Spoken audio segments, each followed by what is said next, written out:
Shadows of the Future by Storm Queen 873. Chapter 14. Anakin edged closer to Obi-Wan, really disliking the upward surge of the lift they were on. It was twice as fast as the one they rode up and down to the Jedi's quarters, and that one actually stopped for different floors. This one seemed made to service only one floor, and wherever they were going was awfully high up, as his ears had popped the same way they had when he had taken off from Tatooine. "Don't worry, Annie," Obi-Wan said quietly, placing an arm around the boy. Though, since he was so much taller, it was more like he touched Anakin's shoulder. "We're almost there." That statement didn't exactly bring the comfort it was supposed to, as getting off the lift meant facing the mysterious Jedi Council. Anakin gulped. That sick, nervous feeling was back, the one that coiled in the pit of his stomach whenever he was going to do something important. He'd barely been able to eat the day of the pod race, and somehow Obi-Wan seemed to understand without being told that a big morning meal would only make things worse. He'd been offered a glass of musha juice and promised a nice meal when the whole ordeal was over. Anakin yawned, though he tried to stifle it and caught Obi-Wan's small smile, which he tried to return. "Stars!" Jedi got up early. Obi-Wan had woken him before the sun was up and marched him to the fresher, handing him a fresh towel as well as a change of clothes, and had placed him under orders to clean up. He hadn't seen the point, as he'd taken a shower the day before, but Obi-Wan had been insistent, and he'd decided to quit arguing. He kind of did want to press the cancel, and he wouldn't get off to a very good start if he weren't just squeaky clean. He'd emerged a little while later to find Obi-Wan meditating as the sun rose, though they couldn't see it as their windows faced west. So he sat beside the Padawan, silently wondering where Qui-Gon was and trying to learn the Jedi's secret for sitting still for so long. He'd concluded that no normal person would sit like that on their knees for an indefinite amount of time without having some secret to keeping their legs from going numb. He tried his best to copy Obi-Wan's pose and breathing, thinking he might discover it if he tried it. But the most that did was make him uncomfortable and sleepy, and rather sheepish when Obi-Wan cracked open an eye at him, a small grin playing over his lips. However, the Padawan hadn't laughed. In fact, he scooted until he was in front of Anakin, correcting his posture and positioning quietly, and then telling him to close his eyes and focus on the silence around him, to see if he could feel the energy that surrounded everything.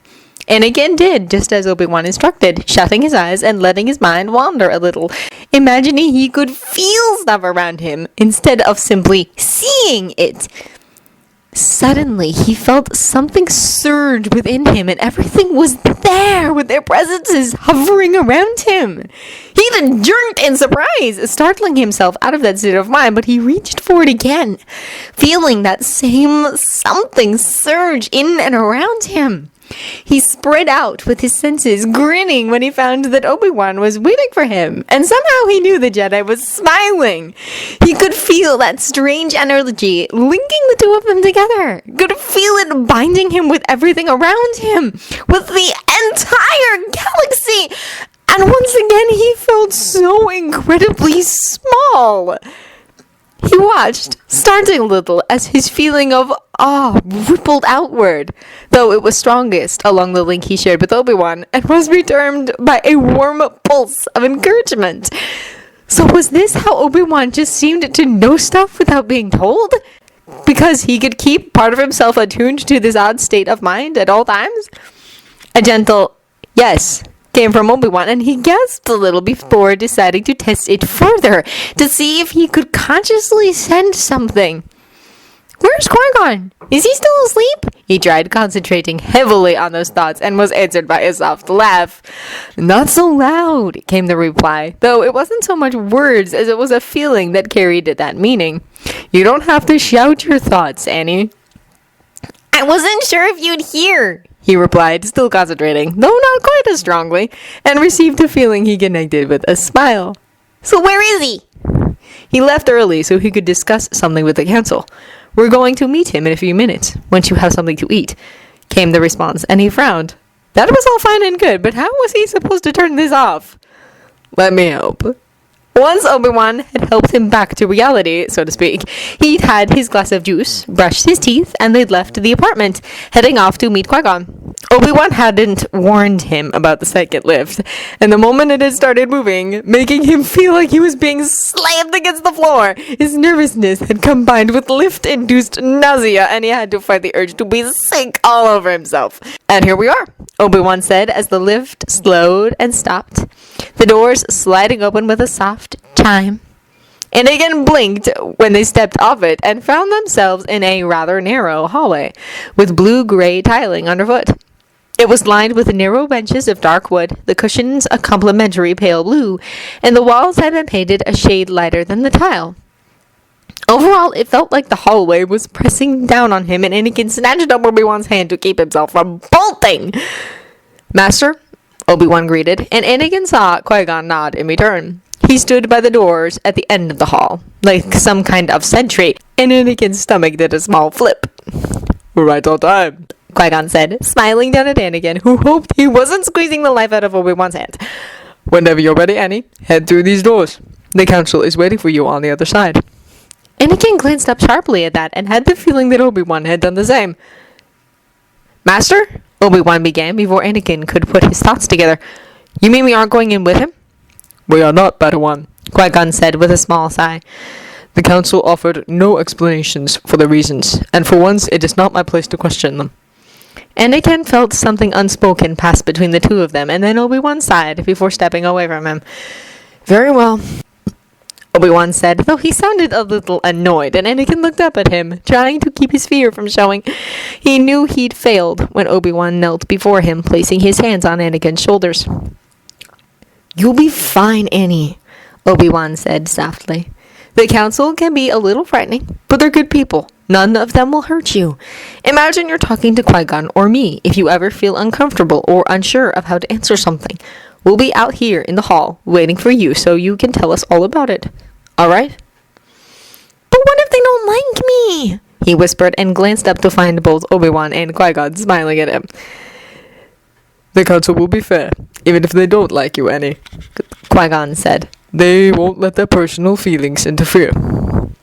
He nodded, not trusting his voice to answer without coming out as a terrified squeak, and Obi-Wan pulled him in for a warm hug. "You'll be fine," Obi-Wan whispered and pulled away, giving Anakin's hair a playful ruffle before standing. Anakin glanced up at Qui-Gon then, who gave him a warm smile and a gentle shoulder squeeze for encouragement before sending him on his way, directing him towards the door.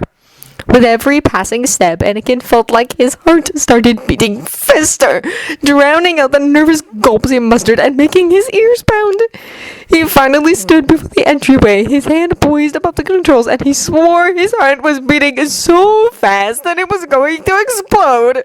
"Calm down, Annie," came the quiet thought, a gentle pulse of encouragement making him relax slightly. "Remember to breathe. You can do this." He could. He decided. He had to. He was going to be a Jedi, and that meant getting tested by the council. After taking a deep breath and blowing it all out, he touched the button that switched on a short-range comm system. "Yes," croaked the tinny voice, though it still retained its depth and inflection of power, and Anakin drew another deep breath before answering. "I'm Anakin Skywalker," he said after pushing the button marked Send, and felt pleased that his voice didn't shake or squeak. "I have an appointment with the council this morning." "Come in," the voice said, and the doors slid open. He wanted to glance at Obi-Wan and Qui-Gon, but he could feel their gazes on his back and already knew they were wishing him encouragement.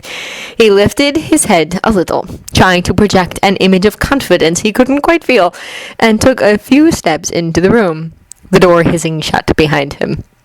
A tall, dark-skinned man stood about a meter away, in the center of a large, circular room, and he smiled warmly when Anakin noticed him.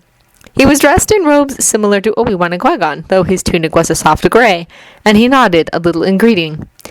"Anakin Skywalker, I am Mace Windu, the senior Jedi of this council," he said as Anakin took a few more steps forward, his gaze flicking around curiously. From what he could tell, there were 12 chairs of various size arranged around the perimeter of the room, 11 of which were occupied, and about half of the wall, the half Anakin currently faced, was one giant window that allowed a panoramic view of the surrounding city. The floor underfoot was tiled as well, the area enclosed by the chairs designed to look like a large yellow sunburst.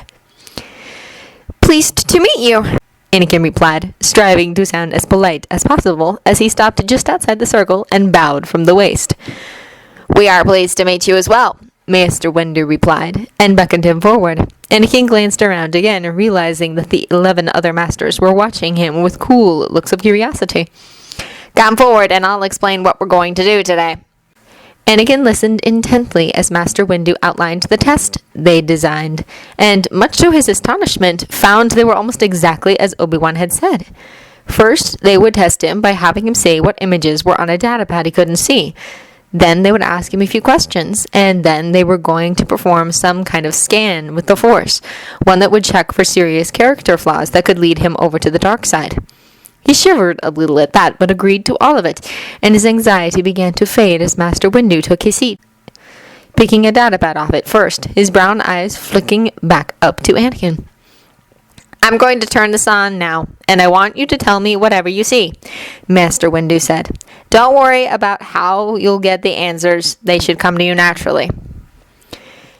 Anakin nodded, watching as Master Windu's gaze dropped down to the datapad, and Anakin shut his eyes, focusing on the test. What kind of pictures were there? Would he be able to see them if he stretched out with his feelings like earlier? Blowing out a breath, he focused his feelings on the screen Master Windu held. "Ship," something whispered. "Ship," he repeated, and felt the image shift rapidly. "Cup," it whispered again. "Cup," he said, feeling the image shift again. "Speeder," it murmured.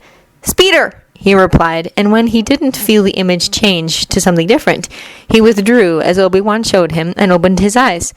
Master Windu was watching him curiously, and he turned off the datapad before glancing at another master, one Anakin recognized by the description Obi-Wan had given him. "He kinda does look like a troll," Anakin thought as quietly as possible, trying not to broadcast it to a room full of Jedi Masters. "Good, young one," Master Yoda croaked as he smiled faintly, his claw-like fingers interlocking with each other, and Anakin felt a rush of relief. "Now tell us, how feel you?" How did he feel? He frowned. What kind of question was that? Too bad Obi-Wan hadn't said how they'd asked him this stuff, just that they would. So maybe they had ways of reading his answers? Well, what would he say if Obi-Wan or Qui-Gon had asked him that? "A little nervous, sir," he said, slightly irked when his voice wavered, but at least it showed he was being honest. "I've never been through a test that'll decide my future." He watched Master Yoda smile mysteriously.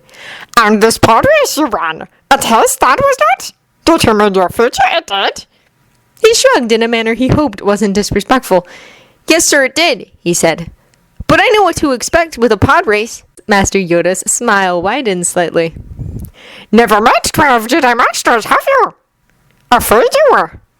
He hesitated for a moment, but nodded. If Obi-Wan knew when he was lying, and he was only a Padawan, there was no way he could fool 12 masters. "Yes, sir. I was afraid of messing up." "And you aren't anymore?" a third master asked, and Anakin glanced at him. He was an almost human-looking alien, with a rather large, oddly shaped skull and a white goatee, with a single bunch of white hair falling from the top of his head. He studied Anakin curiously, lacing his fingers together much as Master Yoda had done, and he tilted his head to one side as he waited for an answer. "I still am, sir," Anakin said, swallowing, "but not as much. I'm trying to keep calm." He watched a bushy white eyebrow rise at that response. "What else are you afraid of, young Skywalker?" he asked, and Anakin looked away as he thought. What was he afraid of? "Failing this test," he said instantly. "I'd really like to be a Jedi." "And why do you wish to become a Jedi?" Master Windu asked. "It is a difficult life." Anakin thought briefly of his conversation with Obi-Wan, and before he could stop himself, the question he'd asked then popped from his mouth.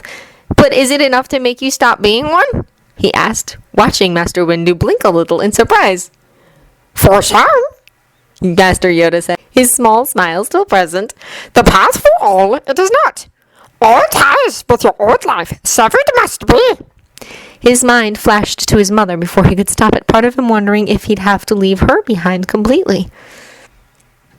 Yes, the third master said, and Anakin winced inwardly. Seems he'd been right about that broadcasting thing. I'm afraid you would, young Skywalker. Jedi must have a very deep commitment to the Order, and external attachments are forbidden. Anakin stood quietly for a moment, thinking that part over, a part of him sinking. He could deal with leaving behind most of the stuff from his life on Tatooine. He hadn't cared for that planet much anyway. Could he really leave behind his mother, though? Could he really just let her continue to be a slave while he ran around freed by a twist of fate? Yes, she had told him not to look back, and yes, he did want to be a Jedi. But was being forced to forget about his mother too great a price to pay? Master Yoda murmured, his green eyes narrowing slightly. Turn towards your mother, your thoughts do. Kiss her, he whispered. I miss her. Afraid for her, you are, Master Yoda continued, and Anakin glanced at him before nodding. I had a nightmare about her. Padawan Kenobi said could have been a vision, he said. She died because I couldn't get to her in time. Difficult to tell the future is, Master Yoda replied, and Anakin was hit with Obi-Wan's voice during the night when they'd first met, when he'd done an impersonation of the Jedi in front of him, and Anakin clamped down on the laugh that threatened to escape. Always in motion, it is. Don't you think Padawan Kenobi did? Anakin nodded slightly, hoping he hadn't landed Obi-Wan in some kind of trouble with the council. He said I shouldn't worry about it, because I had no way of knowing whether or not it would come true, he said, watching Master Yoda smile a little. He said that the vision could come true because I'd tried to prevent it, or didn't do anything about it. So it was better to let it go, which is what I've been trying to do. Even though you might lose her, if you don't try to stop it, the third master asked curiously, and Anakin felt another conversation with Obi-Wan come up when he'd asked the very same thing after another one of his nightmares. If the vision comes again, I'll do my best to look at it from every angle. Maybe she's supposed to die, he said quietly, trying to keep the pang of sadness from registering. I used to pod race, and people would die in that all the time, so I know how short life can be. Yes, I am afraid to lose her, and I'll be sad when she dies. Even a Jedi would be sad, part of him whispered, thinking of the dream he'd had last night, and he suppressed the urge of empathy he felt for Obi-Wan. But I also promised her that I wouldn't look back, so I've been trying my hardest not to. A memory from the night before rose to mind then, of Qui-Gon telling embarrassing story after embarrassing story of Obi-Wan when he wasn't much older than Anakin. Obi-Wan's smile appeared as well, his blue-green eyes glinting mischievously as they cooked together, and then as he helped Anakin with one of the models. If becoming a Jedi meant he could stay with them, he thought. Not looking back might not be too hard. They weren't quite the same as his mother, of course, but deep down he knew it wouldn't take long before being with them felt like home. Master Yoda murmured again. Fear, I sense, and a strong bond as well. Formed it has, with Qui-Gon and his apprentice, helping you to conquer your fear it is. Anakin blinked at that, and he thought he saw Master Windu do so as well. They have been watching out for me, sir, he said, part of him hoping that the council wouldn't yell at Qui-Gon and Obi-Wan. Surely they hadn't meant for anything to form. Interesting, Master Yoda said, his head bobbing a little as he considered something. Very interesting this is. Young Skywalker, Master Windu said then, drawing his attention, and Anakin swore he saw a flash of regret on the Master's face. I believe it is time to move on to the final part of this interview. Are you ready? Ah, yes, the scan.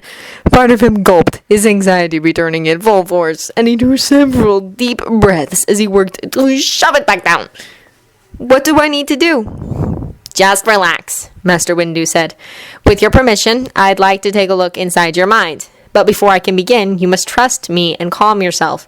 This will lower your natural mental shielding. Take a look inside his mind? Part of him became extremely uneasy. What if they found something he considered to be nothing and used it as a reason not to train him? But another part of him reasoned, wasn't that the point of such a scan? And couldn't the opposite be true as well, that they'd look at him and decide that his flaws weren't big enough to be a problem? Consider both sides. That's what Obi-Wan said Jedi do. Sure, he didn't really want someone poking around in his head, but he could also see the reason why they were doing it in the first place. Why would they want to give training to someone who would more than likely turn on them? Will it hurt? He asked at last, frowning. It will be uncomfortable, as you'll have a foreign presence looking over your memories, but it shouldn't hurt as long as you relax, Master Windu said. You won't have all 12 of us doing it. Only me. The others will be looking through me by sensing whatever I glean from your mind. So you're sort of like a window, he mused, but then sighed a little and lifted his head. I understand, and you have my permission. I'll do my best to relax. He caught Master Yoda's pleased smile as he shut his eyes, thinking of things that made him calm down. Tinkering certainly relaxed him, as did his mother's singing voice, and Qui-Gon and Obi-Wan for that matter. The young Jedi seemed to know just what to say to calm his fears, while the Master just radiated peace and tranquility. Swimming had been... Someone was there. His body jerked slightly as he fought his initial panic, his gut churning at the strange sensation of having someone actually in his mind, and he clenched his teeth, repeating to himself that it was just Master Windu, who wasn't trying to hurt him. Obi-Wan had said that the council could be trusted, and they had said this would be uncomfortable, but he had to relax, unless he wanted it to get painful. Plus, it wasn't going to help them get out of his head any quicker if he struggled. The feeling was getting worse, his skin crawling as he fought to keep still. Maybe he wasn't relaxed enough, but how could he relax, part of him wondered, when he kept feeling like he was going to be sick? He tried taking deep breaths to expel any anxiety that cropped up, tried repeating that the council wasn't out to hurt him, they were just doing what they had to do to... It was poking through his memories. The memory from the day before rose first, where he'd tried to hurt the boy for hurting a defenseless creature, along with the sheer anger he felt because of it. He tried to show how he'd calmed down afterwards, how he'd promised never to... A pod race popped up, one of his earlier ones, where he'd tried to ram Zabulba off the track with a particularly nasty flash of anger. Another fight came to mind, one where some other slave had stupidly insulted his mother, and though he'd been half the size of the kid, he'd attacked him out of rage. It was digging deeper, turning over each and every memory he possessed, and the more he fought to remain calm, to keep himself from panicking and causing problems, the harder it grew. He felt like someone was staring at his mind, sinking their claws into him and yanking out what they wanted to see. No. Another memory popped up, one where he'd been very young and trying to get some extra rations for his sick friend and had been beaten because of it. That day, it had finally clicked that being a slave meant people didn't see you as a person. They justified their disgust and cruelty by refusing to relate the two terms, and he had seethed with the injustice of it all. Calm down, he told himself. It wouldn't be much longer until it finished poking around. He'd just have to tough it out until then. He'd lasted this far. What he needed to do was focus on something else. Like, he was racing again, laughing with glee as he watched Zabulba's pod crash, part of him hoping that the dog had either been severely wounded or killed.